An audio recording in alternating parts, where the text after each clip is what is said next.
hello guys আপোনালোক যদি অসম সৰকাৰ সৰকাৰি কৰ্মচাৰী অথবা ডিপেন্ডেন্ট যদি হয় তেন্তে ভিডিওটো স্কিপ নকৰাকৈ শেষলৈকে চালে মুখ্যমন্ত্ৰী লোকসেৱা আৰোগ্য যোজনা পোৰ্টেলত কেনেকৈ ৰিইম্বাৰ্সমেন্ট এপ্লাই কৰিব পাৰি তাক ভালদৰে বুজিব পাৰিব গতিকে পলম নকৰি আকৌ এটা ইনফৰমেটিভ ভিডিওলৈ আপোনালোক সকলোকে স্বাগতম জনাইছো আপোনালোকে আপলোড কৰিব লগা ম্যান্ডেটৰী ডকুমেন্টছৰ ভিতৰত প্ৰথমটো হৈছে recommendation of authorisation medical attendant number 2 essential certificate issued by authorized medical attendant number 3 discharge oblique summary certificate number 4 দুটা undertaking লাগিব number 5 good quality on bed photo number 6 hospital bills number 7 registration certificate of the treating hospital মোক বহুতে comment কৰি আছিল যে registration certificate of the treating hospital ৰ format দিবলৈ guys ইয়াৰ কোনো ফৰমেট নাথাকে এই সাৰ্টিফিকেটটো হৈছে আপুনি ট্ৰিটমেন্ট কৰা হস্পিটেলখন অৰ্থাৎ হস্পিটেল খুলিবলৈ চৰকাৰৰ পৰা যিখন ৰেজিষ্ট্ৰেচন হস্পিটেলে পাইছে তাৰ এটা কপি হয় এতিয়া জানো আহক এপ্লাই কৰাৰ প্ৰসেছটো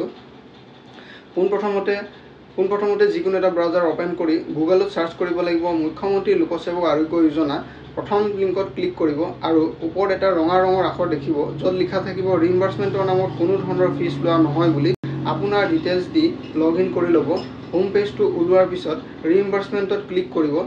Submit new claim ot click koribo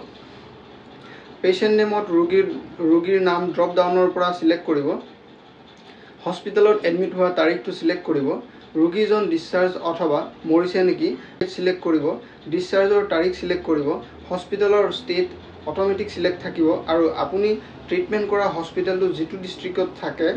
ei district to select kori lobo drop down or pora hospital or naam to select koribo aru save kori lobo save কৰাৰ পিছত কি ডকুমেন্ট আপলোড কৰিব লাগিব তাৰ এটা পপআপ আহিব অলপ তললৈ স্ক্ৰল কৰিলে ডকুমেন্ট আপলোড কৰিব পাৰিব ইয়াত আৰু এটা কথা মনত ৰাখিব লাগিব যে আপুনি আপলোড কৰা ডকুমেন্টটো 2 MB তকৈ বেছি হ'ব নালাগিব টাইপ অফ ফাইলত ক্লিক কৰিব হস্পিটেল বিলছত ক্লিক কৰিম ফাইল সিলেক্ট কৰাৰ পিছত এডত ক্লিক কৰিলো ডকুমেন্ট আপলোড হৈ যাব ফাইল সিলেক্ট কৰাৰ পিছত এডত ক্লিক কৰিলে ডকুমেন্টটো অটোমেটিক আপলোড হৈ যাব তাৰ পিছত সিলেক্ট কৰিলো good quality on bed photo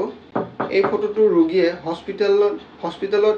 treatment কৰোতে হস্পিটেলৰ বিছনাত তোলা ফটো আপলোড কৰিব লাগিব এসেনশিয়াল সাৰ্টিফিকেট আপলোড কৰিব লাগিব তাৰ পিছত authorised medical attendance recommendation upload কৰিব লাগিব আৰু একেবাৰে শেষত ডিসচাৰ্জ অথবা ডেথ সাৰ্টিফিকেট আপলোড কৰিব লাগিব এতিয়া কৰিব লাগিব ই সাইন তাৰ কাৰণে সৰু বক্সত ক্লিক কৰি ই সাইনত ক্লিক কৰিব তেতিয়া এই পেজটো ওপেন হ'ব আৰু আধাৰ নাম্বাৰ দি ওটিপি সিলেক্ট কৰা আছে নে নাই কনফাৰ্ম কৰি ল'ব আৰু গেট ওটিপি ত ক্লিক কৰিব ওটিপি দি সাবমিট কৰাৰ পিছত সিগনেচাৰ ভেৰিফাই বুলি ওলাব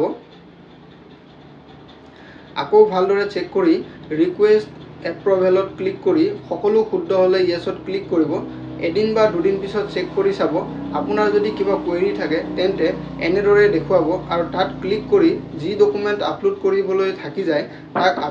তাক আপলোড কৰিব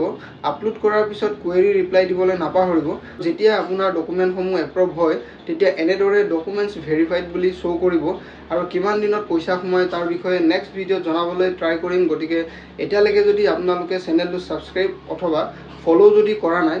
তেতিয়া হলে প্লিজ ফলো আৰু সাবস্ক্ৰাইব কৰিবলৈ নাপাহৰিব আৰু ভিডিওটো সকলোৰে বাবে শেয়াৰ কৰি দিব